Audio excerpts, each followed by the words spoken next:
যোৱা 18 ডিচেম্বৰ তাৰিখে গুৱাহাটীৰ গণেশগুৰিত সংঘটিত হোৱা দুজনী মহিলাৰ মাজৰ তীব্ৰ কাজিয়াৰ মূল কাৰণ এতিয়া পোহৰ আহিছে।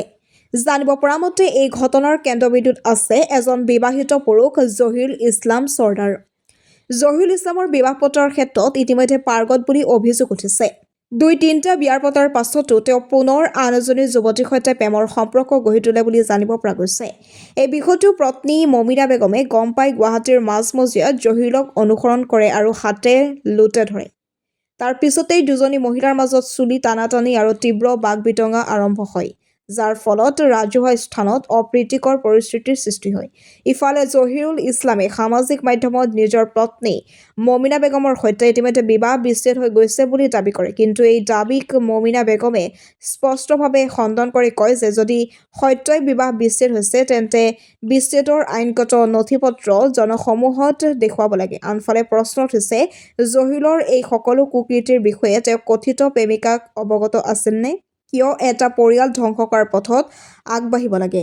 তেতিয়া প্ৰশ্ন উঠে, কোন এই জহিৰুল ইছলাম চৰ্দাৰ? তেওঁ কি কৰে? পত্নীৰ ভাষ্য অনুসাৰে জহিৰুল ইছলামৰ মেঘালয়ৰ এজন নেতা বুলি জানিব পৰা গৈছে।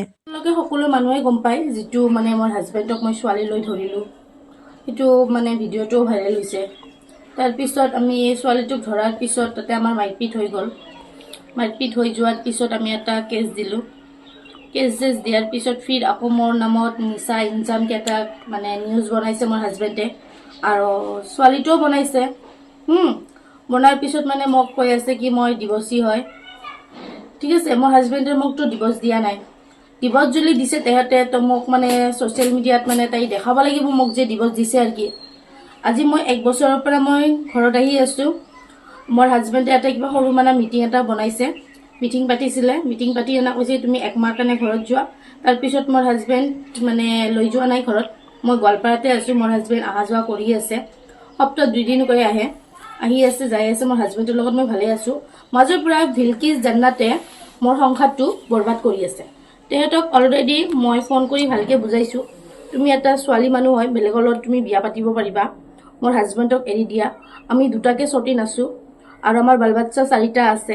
সেনেকৈ মই ধুনীয়াকৈ তাইক বুজাই দিছোঁ। তাই মোৰ লগত ৰাপ ব্যৱহাৰ কৰিছে। আকৌ কৈছে তুমি বহুত বেয়াকৈ লেতেৰাকৈ গালি দিছে।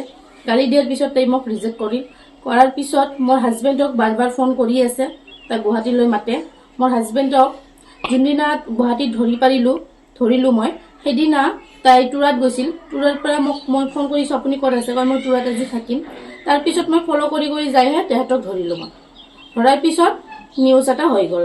এতিয়া আপুনি কি বিচাৰে?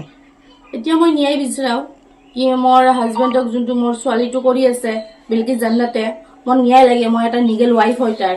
খুজোঁ মই হিমন্ত মামা মোক আপুনি হেল্প কৰক। মোৰ এটা সৰু ছোৱালী আছে, 5 বছৰৰ ছোৱালী আছে। তো এতিয়া মই ন্যায় খোজোঁ, আপুনি ইয়াতে মোক ন্যায় দিয়ক। আৰু আমাৰ মেঘালয় চিএমক কওক কি প্লিজ মোক হেল্প কৰক।